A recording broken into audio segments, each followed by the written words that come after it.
Hey guys, welcome on in to Drinks with Binks. I'm Julie Stewart-Binks, and I'm so excited to have former NHL'er, one of my friends, Sean Avery, here on the couch today. You've been all over the U.S. doing some movie stuff, some shooting. We're finally able to get you on the couch because we've been wanting to have you as a guest for quite some time. On the couch, yeah. In many ways that we'll be discussing here on the show today. And as you know, Drinks with Binks, we got to have a drink. And we asked you what you wanted to drink today. And what do we have? Well, I'm having a Lipton tea, yes. I think, because it is 11 a.m. Yeah. I don't know if, do people say that? Well, or cheers. Is this like everyone knows that we are taping this earlier in the day, so on Thursday, actually, in case something crazy happens before this airs. Right. 11 a.m. We've got, I think it's some black tea. Is that correct? Oh, you have to drink the same I always do. Oh, wow. Yeah, black tea with orange rinds and sweet spice. Oh, I didn't get that, but it's fancy. You didn't get that one. No, Sorry, no, you got that. So yeah, I'll take a little sip too. So it's like, it's not bad. It's warm. It's warm. Yeah, no, it's not really hot. To be honest, like that's what we try to say on the show is, while the graphics have alcohol in there and whatnot, we drink every different type of drink. We've had water, we've had juice, we've had many different types of alcohol too. And that doesn't stop people at 11 a.m. I will say. I wish it did. I'm not much of a drinker, but I'm definitely not a judger. Yeah. Well, that's good. Pick your poison. Well, also on the show, we like to drink somewhere in the world. And we know that you're a big New York guy. Yeah. So we are going to be drinking in New York. But we thought that we'd also go somewhere that you know pretty well at the old rink, at the old barn. The old barn. On the back of a Zamboni. Yeah, oh, wow. Yeah, we're right there. Okay. Nice. When was the last time you hit the ice? The last time I hit the ice was the last game that I ever played, which I have no idea when it was, but I feel like it might have been against Carolina and I have no equipment or... We're hearing it's December of 2011. December 2011. Yeah.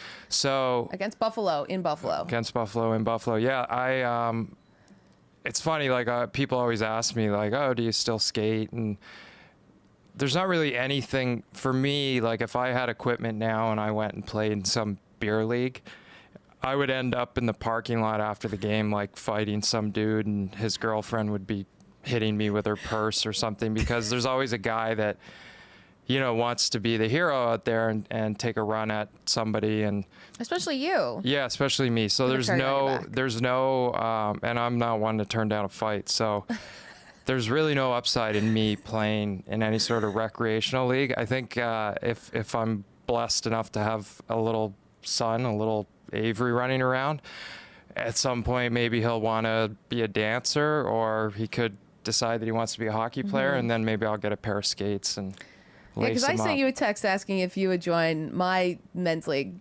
team for a game, just because we need to win, and we lost 12-2, so we're ready to cheat and just bring it. Yeah, I'm not sure how much I would help at this point. I think it's kind of like riding a bike. You wouldn't forget, but I would definitely need, like, I don't know. Have you wanted to get back out there? No. Although I watch games now, and I actually think that I could probably, I haven't played in 8 years. I think I would need like 2 months and I could come back and play, because the game there's no physicality anymore. It's just about how fast you are and how well you can move the puck. And that was never an issue with me. So I think if I really kind of bared down and got into like playing shape, I could still play. So when it was your last game, did you know that would be the last time you're on the ice? No, I don't think I don't think I knew that was potentially my last game. I think I knew in my head that I wasn't going to keep playing much longer. I played 12 years, which at that point everyone's like, oh, you retired so young. Yeah, I mean, I did, but I also played a long time, and like I felt like I had a good run, and I think you get to a breaking point with guys. Like, guys either play too long or they don't play too long.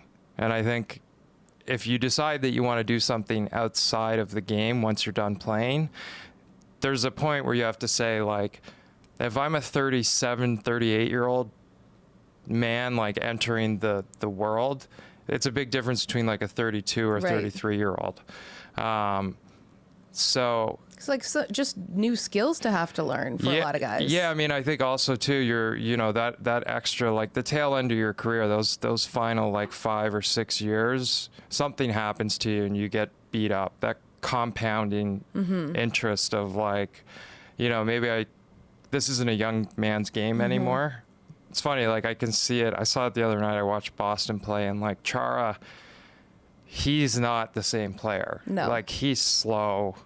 He doesn't have what he had even last year watching the games. Like, he's lost 42. A step. He's also just such a big guy. Like, there's just those so many guys miles on the body. Yeah, they're fast, and, like, he's a big guy. Now he's adjusted his game. He's smart. He knows how to play with his stick, and, like, he's still a big man, so it's tough to get around him. But yeah, it's a slippery slope with guys deciding when they're gonna hang it up and when they're gonna say, you know what, I got another year in the tank. We had a guy on our other show that well, James Wisniewski, and he said that it's like mini car crashes every day when you're on the ice. Like, your body goes through so much. Yeah, I mean, he I don't know if I saw him, if he's ever hit anyone, but he probably got hit more than he ever hit. Yeah. I don't know. So he suffered more of the blow than sort of dished it out. Yeah, I mean, I wouldn't say that he had a rough and tumble career, that's for sure. Be great to have both of you guys on this couch at some point. Yeah.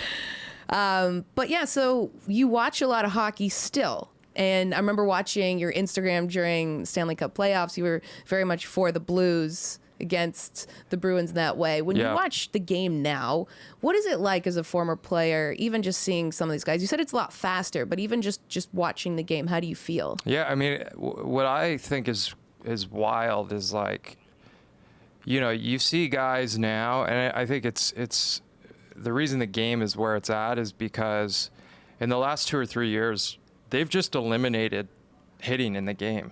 Like, you can cut across the middle with the puck now, and, like, you watch guys in Toronto, a lot of the more skilled players in the league, they have no qualms about putting their head down and kind of cutting to the middle and making a move, where, when I came in the league, that was like Scott Stevens and Chris Pronger and, like, guys that if you cut in the middle, you were a dead man. It wasn't, there was no question you were getting killed. I keep, like, Dallas Drake comes into my head right now of, like, if you cut into the middle and Dallas Drake was on the ice, like, you're getting killed. Now you see these guys, and, like, it's great because it's exciting, and there's tons of moves, and, like, the playmaking's there, but it's very interesting that just in the matter of 2 years, that has stopped. And I think it's because guys are scared to hit because the suspensions, and, like, you don't know there's no consistency in any of those calls. It's basically like a clean hit now. If you smoke a guy and you hurt a guy, that doesn't matter. You're getting suspended because you hurt a guy.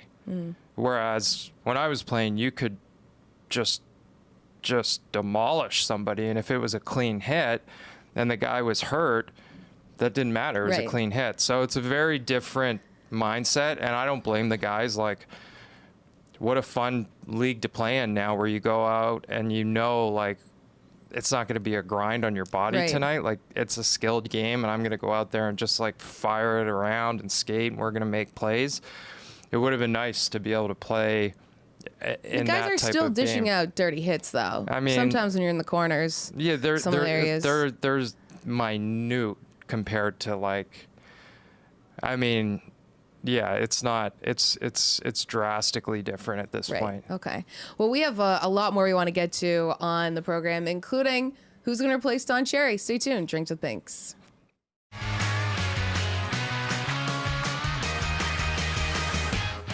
I'm Grant Wall, and I satisfied my thirst on Drinks with Binks.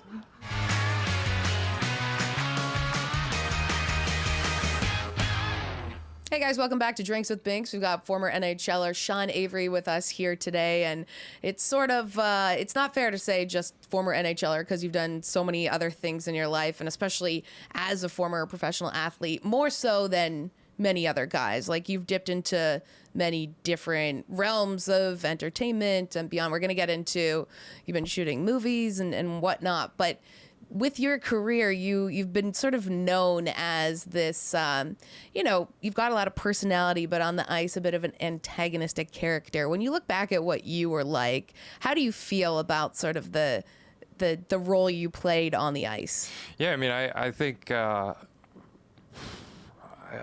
when I think about that and I compare it to the game now, like, I was an exciting player to watch just because you had no idea what was going to happen on any given night. Like, did you know it was going to happen? No. I mean, I think, sometimes I went into a game, like there were games when we would go to Toronto and I was like, I know I'm going to fight Darcy Tucker tonight.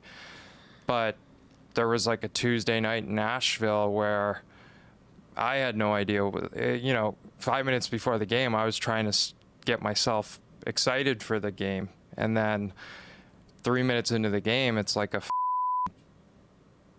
shit show. I mean, I don't know. I think it just depended. Like, in what way? I mean, it just a hit, because the game was different then. Like, the physical part of the game was much more prevalent, and like a game could turn on its head in a second. And also sometimes my role was always based on, I think, momentum. That's how I kind of looked at it. Like, if we came out of the gate slow and we were down 2-0 in the first period, like, I just knew that I had to do something to get us back in the game. It wasn't ever a question. I think coaches probably were more so worried about whether I was going to pick the right spot, which I don't think was ever really an issue. Like, it was smart when early on in my career, like my first year in Detroit, I learned the art of like picking when you needed to kind of fight to get your team back in the game. And I think there's a lot of guys that chose the wrong time. And that's an important part of the game when I played, for sure, is like, when do you need to light a fire under everybody's ass and like be able to kind of just, I don't know. It was just like a vibe and a feeling that you could feel. Would there be a specific moment? Would it be like when you got scored on or something happened, or? I mean, I think not necessarily with me, because I was just always like ornery and like pissed off. That was kind of just the way that I played. I always felt like I was just angry. Like, when I played, I enjoyed playing angry. It was like it was my fun. It was the way that I enjoyed playing. But yeah, I think you never knew what you were going to get. Like, it could turn into a complete circus, and it could happen quick, and everybody would just kind of be like, what the just happened? Like, and it happened so many times. I mean, yeah. Did you get excited for those moments? Because I know some players get very stressed out ahead of knowing they have to fight. No, I loved it. I mean, there were, no, not really. Like, I never went to bed going, oh God, I hope tomorrow doesn't come. Like, I always just embraced. Part of the reason too was when I fought, the way that I fought, I didn't fight to like, it wasn't like, let's drop our gloves and punch each other as many times in the face as we possibly can. I always thought that was the stupidest way to fight. Like, there's an art to it, and you can be strategic in like how you throw punches and how you roll off of punches, and just putting your chin down and like burying punches into each other's head is brain dead. It's so like what kind of what would you tell people about the art of fighting? I always knew that I was going to get into a fight and I was going to be able to control a fight. Like, it was never going to be like Mike Tyson's Punch Out. So, the art of fighting it's a very bizarre thing. It's like fighting in a phone booth, because there's no movement. If you move in a hockey fight, the guy that you're fighting moves with you, because you're always anchored to each other. Otherwise, you can't really fight, because we're on skates. If in a street fight, I've been in street fights, obviously. There's movement. You like, it's like a boxing match. Duck, you can, but you're on skates. A hockey fight is bizarre. It's like tying two guys together and telling them to fight. So, yeah, there's an art to it for sure. So what would you say? Like, say, you and I were gonna duke it out. What's some like advice? Like, what would you do? I mean, I would always. Well, one, you can always feel a punch coming because you can feel the tension change in how the guy's holding you. So like you watch fights and you see, you can always see when a guy takes his hand and he moves off of you, because the hand that he's holding you with, it loosens a bit. And there's like, it's a really weird sort of like Mr. Miyagi thing, like wax on, wax off. You can just feel it coming, and then you move with it. And momentum's a big thing with it. Like when you try and punch a guy, I would always try and pull him towards me so that I could use that momentum to then kind of lean forward. It's a very, the art and science of fighting is a very interesting art. Did anyone ever teach you that, or did you learn from other players? No, it was something that I learned because I never liked getting hit. Like, I was just like, this feels awful. Like, I don't like getting punched in the head. It's the worst feeling in the world. Maybe getting hit with a slap shot, like in the face, is that could be worse. But like getting punched in the head, it sucks. So I just it was trial and error, and I tried to figure out ways that I could not get hit. That was really and then the thing that you always wanted to do, one, you could never lose a fight if you were fighting for a reason. So if you were fighting for a teammate or if you were fighting for the team, you could never really lose a fight. Even if you got shit kicked, you wouldn't lose the fight, because you get up and you would look at your bench and the guys would know there was a reason why you did that. And the other part of that is, if you land you just got to make sure you land on top. Right, that's it. It's like, because that's what the crowd sees. Yeah, if you land on top, that's where you get the cheers, and like it can be as simple as just landing on top. Yeah. Do you also think about it that way, with just like, how can I make sure I'm not on the bottom? Yeah, definitely. Even when you know that when it's going to come to an end, or there were fights that I bailed out that, like, I was like, I got to get out of this thing.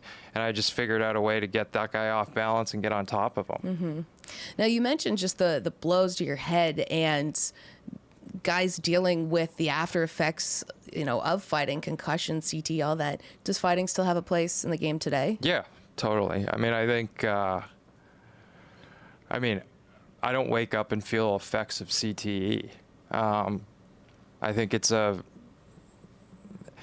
not a scientist. I don't know the science behind it, but I think a lot of that stuff comes from boredom, and like the depression comes from not knowing what you're going to do next. And so you don't think it's related to listen, injuries guys have suffered? I think everybody's made up different. You hear about it in boxing. Guys have like glass jaws.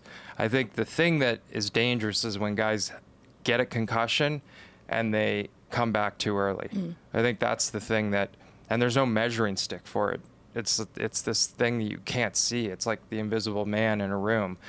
You can feel it though, and I think it's a tough thing, because getting back in the lineup, not losing your job, there's a lot of fears that come with that.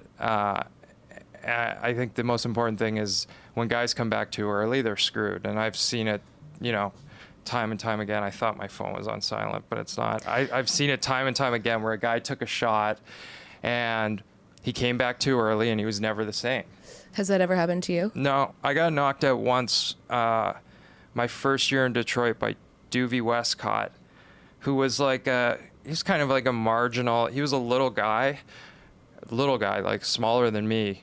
Played in Columbus, and he just caught me like boom. It was just a perfect shot right on my chin, and I just dropped. Like, I can remember just like my legs came out from under me, but I something clicked inside of me when I realized what happened, and then I came back up quick, and it was sort of more at a shock.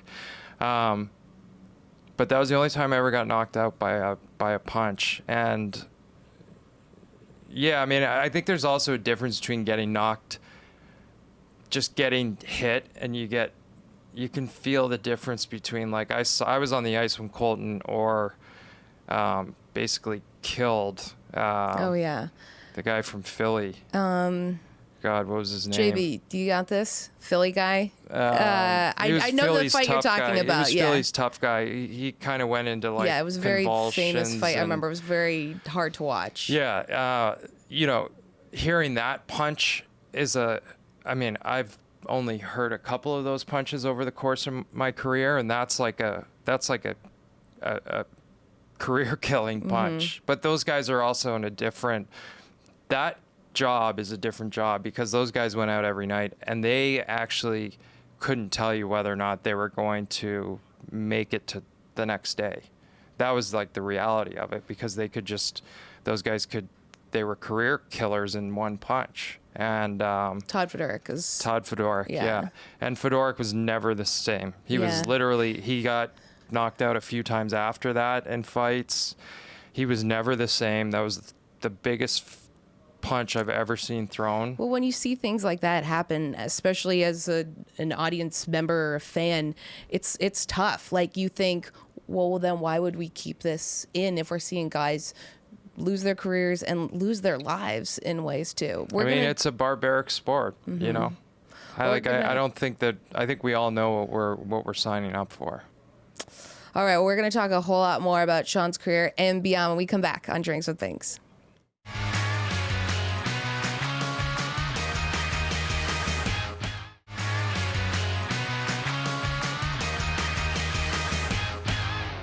Hey guys, welcome back to Drinks with Binks. I'm Julie Stewart-Binks. We've got Sean Avery, former NHL'er, movie actor, on Instagram talking about bikes, lanes, and beyond, Stairmaster rants.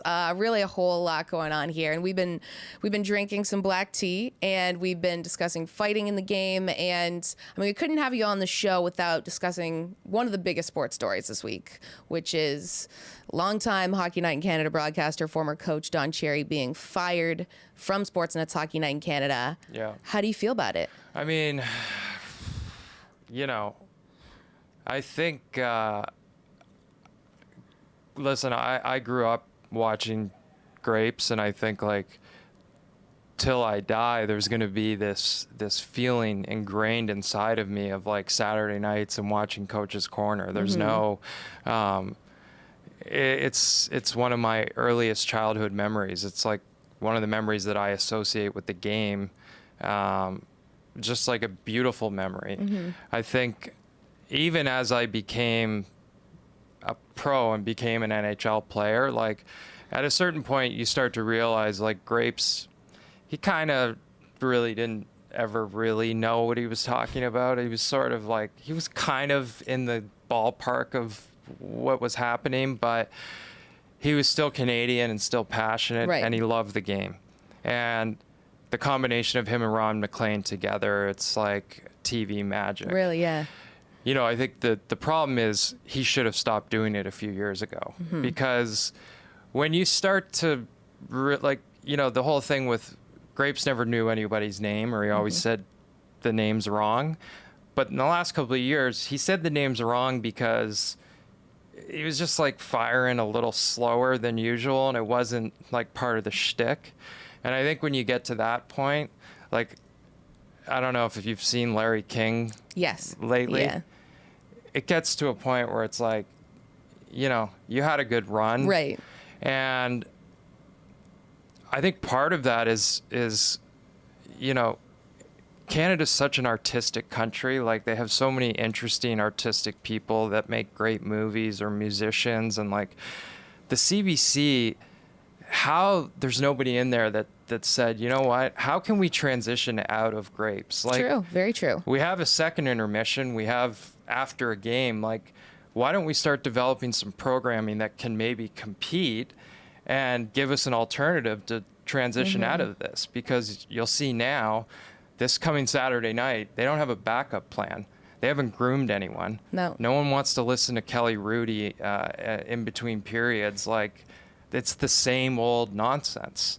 So it just blows my mind that they haven't developed anyone new. And, you know, it's just, I don't understand it. Yeah, and it seems as though when Hockey Night in Canada moved from CBC to Sportsnet, like, they did make some changes and the public didn't like it. Because people like tradition. They turn on your TV on Saturday night and they see the same thing that they know. But then now that they've made this change, and as you said, you know, he's on air too long. He really was. Yeah. And a lot of his views don't necessarily line up, of course, to 2019. Right.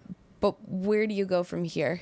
Yeah, I mean, where do you go from here? But just going back to one thing that you said, like, people love the tradition of it. But you can see right now, like, Spitting Chicklets is a great example. Like, that was a new piece of content that was just interesting, that hockey fans were like, this is great. Mm-hmm. I love this. So the idea that they're really kind of leaning into tradition and they don't want to hear anything else, I don't necessarily buy that, because you could say it's lazy in a way. Right. It's like, I don't understand why the CBC didn't proactively find an alternative. And what happens next? They're going to make the wrong choice, because what happens next is either they try and replicate a once in a lifetime thing, which they Don and Ron MacLean. You can't replicate that. So how do you transition out of it? Well, the people want, obviously it's clear that, like, Canadians and hockey fans like that friction. Yeah. There's that thing in between the first and the second period that we are always going to identify with. Like, we don't want to hear the same talking heads say the same thing.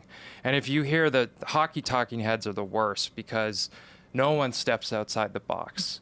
They have nothing interesting to say that's actually warranted, because they're all afraid of losing their job. And, like, that's what they have to do, because they were hockey players and there's nothing else to do. They've never taken any chances. So the CBC, and then now Sportsnet, because it's on a different network now. Right. Yeah. So Sportsnet, like, the only logical thing, and this is the reality, like, if you ever want to create the friction that Don Cherry created on TV, the only person you could ever hire to do it is me.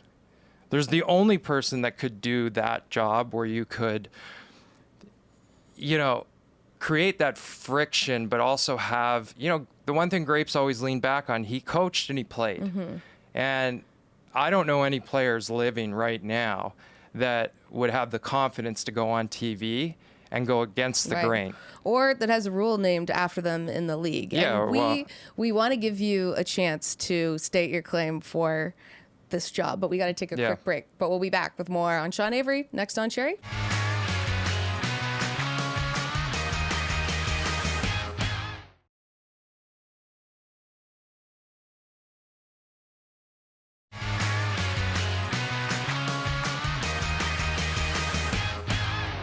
Hey guys, welcome back to Drinks with Binks. I'm JSB. We've got Sean Avery here in the house. We were just discussing Don Cherry no longer with Hockey Night in Canada, a big void to fill and a huge opportunity for a network to make a change for the better. And you were saying you are the only guy to be able to fulfill this role, and why? Yeah, I mean, I want to say one thing. I was just thinking, you know, what do they do this coming Saturday?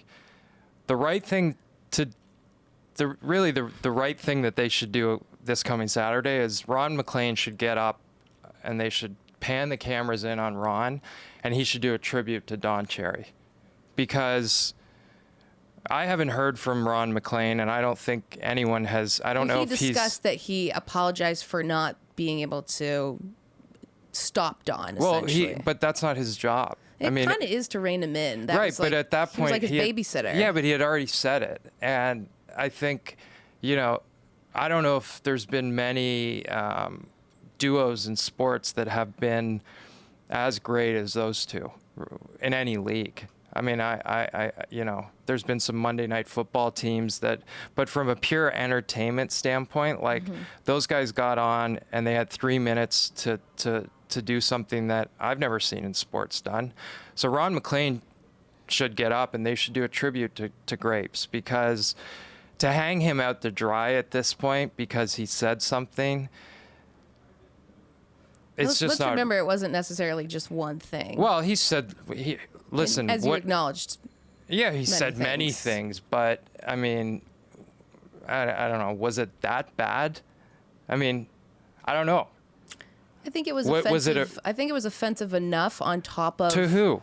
To the Twitter brigade, to the blue check mark? I mean, I think a lot of people who were fans of the game, who weren't necessarily from that prototypical background that Don Cherry thinks are fans, like a lot of people really love the game and love Canada and felt that they were being targeted for where they come from. That's because the social media trolls and the heroes of the world automatically made this assumption that Don Cherry's a racist. Well, he did it himself. Well, he didn't really, because I don't believe Don Cherry is a racist man. How come? He blatantly said it on TV. No, I don't think that his words were racist. I think that if you saw Don Cherry, if you were an immigrant and Don Cherry was walking into a Tim Hortons, I believe Don Cherry would stop and hold the door and open the door for any immigrant. I'm sure he would.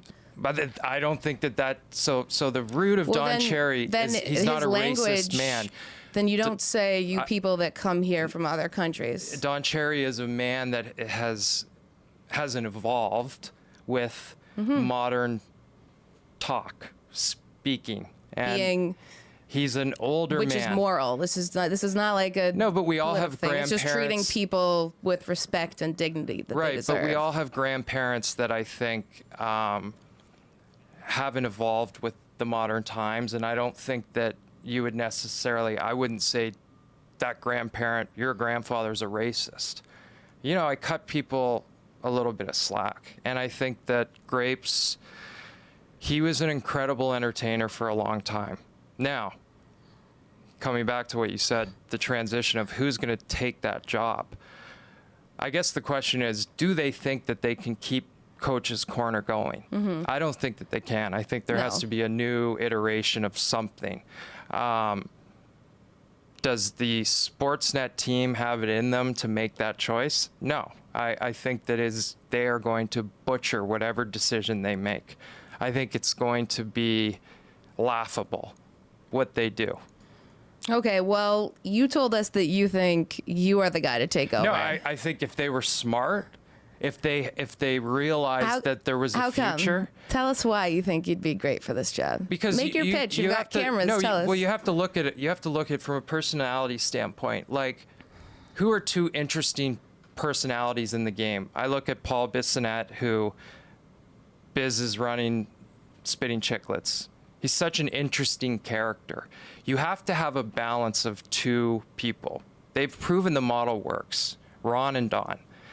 I'm not saying that I could go on there by myself, because I couldn't. There's no friction in that. Okay, so ideally, you'd want to go on there, and who else would it be with? Like, what you said you should be on Coach's Corner. There's a handful. I'm saying there's a handful. There's maybe 2 or 3 people that you could put into an environment where the two of them could click, and they could create a new Coach's Corner, a modern day Coach's Corner. Right, modern day, as you said, being able to bring in new audiences, be relevant with different references. But I want to focus on you, because you mentioned yourself. Give me 2 or 3 reasons why you should be in a role like this. You specifically. Well, 1, I'm not sure that I would actually do it. Okay, that's not a good number 1. But 2, because I have the ability to be humorous, self-deprecating. I understand the game. I understand culture. I understand all of the modern day tics and tendencies of the world and the people that we're surrounded by. I have a sense of humor, which in the hockey world, that doesn't really exist. It's few and far between. You know, I think you have to find 2 personalities that are going to ignite a room and a conversation. And I've never had a problem igniting a conversation. No, you haven't. I think if we look in the history of the game over the last 20 years, I've ignited probably more conversations than any single player. And I think that I've done that with actions. Is that what it's about? Yeah, I mean, that's entertainment. The root of this whole decision for Sportsnet is what is entertaining and what is going to sell advertisers. And they're going to be afraid because they think tradition and hockey sells advertisers. But we've proven that that's not the case. Well, advertisers were definitely weary of Don Cherry, which was probably a big reason why he's no longer there anymore. But we have to take a quick break. We'll be back with more. Stay tuned. Drinks with Binks.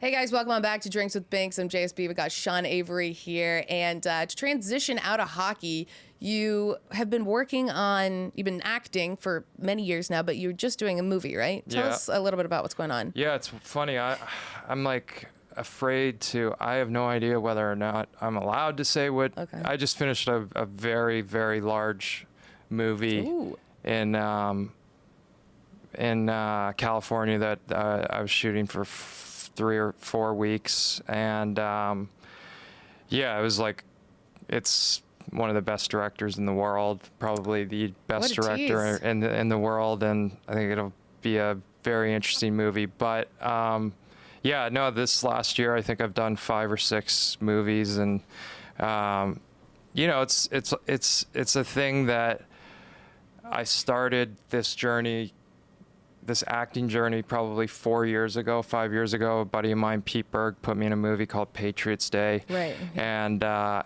was on the train coming home, and I was like, this is really interesting because it's the only thing that I've felt that's similar to playing. You're like standing on a set and there's 200 people around and they say action, and all of a sudden it's this like fireball of energy, and you've been doing some stand-up.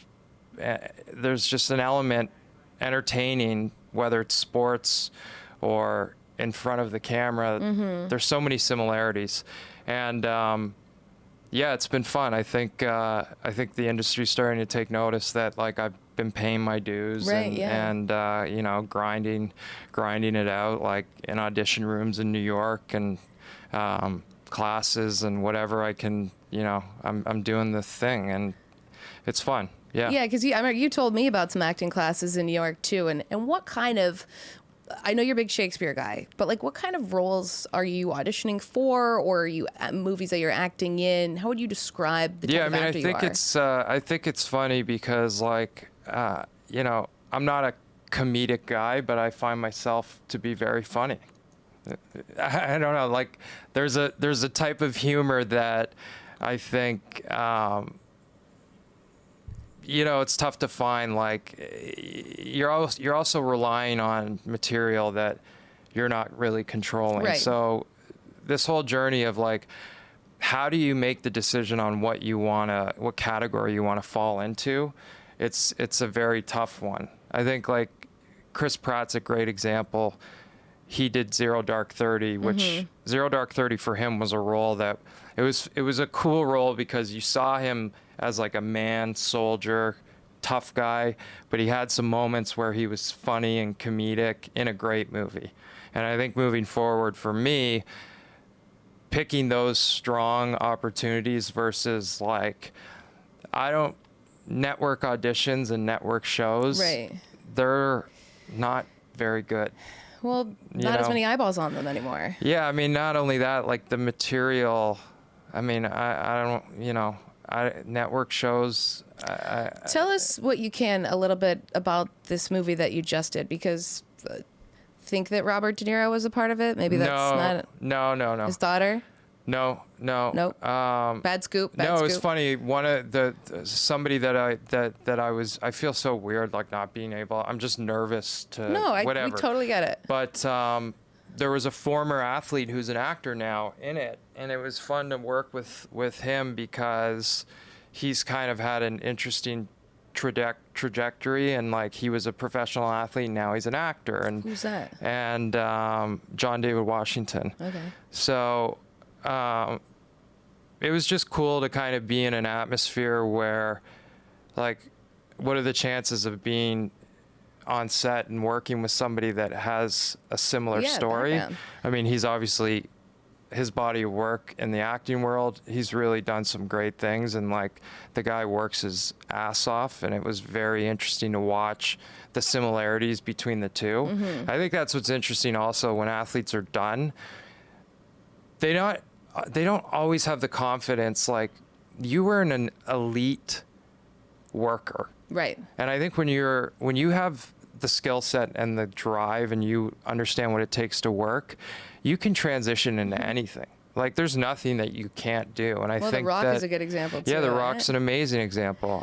If you had to look at an athlete, we have to go to break in a second, but if you had to look at an athlete now, or even just a former athlete who you think would transition well to acting, who might come to mind? Oh boy. I mean, I could see Tony Romo on like a network sitcom family show. He has that Like, he's aura just got about him. that, like, he's open and he's comfortable and he's funny and he's self-deprecating. He doesn't take himself too seriously and he's comfortable in front of the camera. That's the other thing. Like, it's a nerve-wracking job, and you just have to be able to kind of set your nerves down and just kind of roll with it and become something. Perfect. All right. Well, we're going to take a quick break, but we've got a lot more to talk about, including bike lanes next.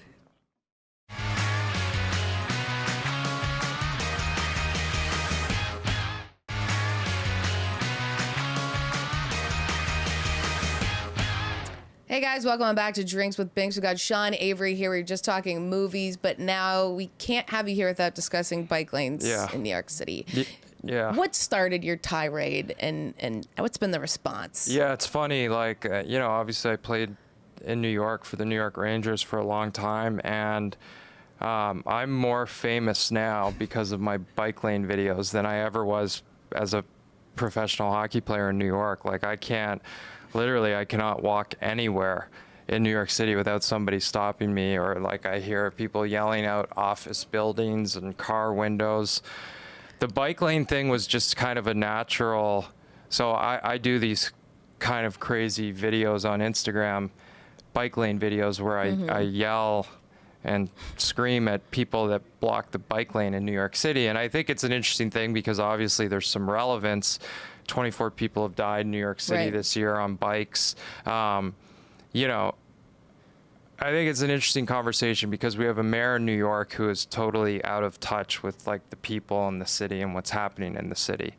And there's a major problem in the city right now because there's an influx of trucks and delivery trucks, and, you know, but the people are wanting to move around faster. So bikes have become a part of our daily life. City bikes in New York, it's an element. I just couldn't take it anymore where, you know, I would see a mom and a daughter on their bikes going to school in the morning, and there's an Uber driver or UPS truck blocking the bike lane. So it was sort of just like therapeutic to me, where I could vent and I could scream at these people, and the reaction from, you know, people on Instagram, people love it and they go crazy over it because everyone has, certainly in New York, a day doesn't go by where you walk down the street or you're biking in New York and you're not frustrated with somebody's behavior. Right. Because there's no rules and nobody follows any rules. There's no common courtesy whatsoever. Grubhub and Uber Eats and all the delivery guys in the city, they could care less. They are reckless. And, you know, part of the other thing too is everyone's always like, oh, you don't ever go after the bikers. Like, the bikers are part of the problem too, because they don't follow any rules. Like, if I am at a stop sign in New York City or I hit a red light, I stop. And A lot of people don't. a lot of people don't. And the problem I've tried to start incorporating me yelling at the bikers that break the law, but they're moving and it's much tougher. So This is a big task you've taken on. It's a lot of work to patrol. It's a full-time job. The one thing people always want to know is, like, how do you film when you're on a bike? And sometimes I'm on a bike, sometimes I'm on a scooter, sometimes I'm on a one wheel, which is like this crazy. A unicycle? It's like an electric unicycle, but you're not on a seat. You're standing up. Oh yeah. Okay. Yeah. So yeah, the bike lane videos are super fun. Everyone can relate to it because I'm basically doing what everyone wants to do inside of themselves. Like, I don't care if you're a church-going grandmother. They've had that thought in their head at some point, like, this guy is a asshole. And I basically just tell them that they're an asshole, and I film it, and all my Instagram followers get to see it, and they get very angry when I don't post. Right. Well, you were saying you've been in California. You haven't been able to patrol the I've streets. been in bike lane withdrawal, and I started losing followers. People were like, I'm not following you anymore if you're not giving me this content. So it's funny, like, we live in this PC world where you can't do or say anything, but what I'm seeing is people, they love it. They want to feel like somebody's going against the grain and saying, you know what, you're an asshole, and I'm going to tell you you're an asshole. Well, you certainly did that on the ice, so it's a transferable skill. Right, there's a lot of similarities. Well, we love listening to your rants, and we got to take a break, but we'll be back after this.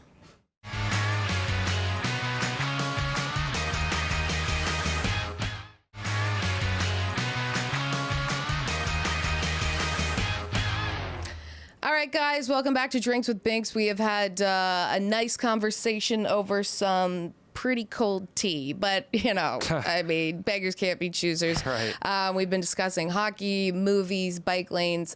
What are you doing next? Like, where can people sort of find you? I mean, you can get your daily fix of, like, living vicariously through me and you know, saying the man on my Instagram page, which is I'm Sean Avery. I am Sean Avery. Yeah, that's kind of that's where it's all going down these days. Well, it's very refreshing because you know, a lot of athletes, that people are scared to have an opinion and to say things. Yeah, they are. They're very boring. Which would make you a great candidate for potentially. Yeah, Coach's Corner. Yeah, you're not going to see me doing like a Taco Tuesday skit anytime soon. I know that's a big thing nowadays. But what would you want to do next? What quickly just I mean, I've got a couple auditions this week. I just got to get a job. Great. Well, I think you made a great pitch here today for many different types of jobs, and we have to go. Make sure you follow us, Fubo Sports, me, JSB_TV, and you know what? Bottoms up, baby. Let's go.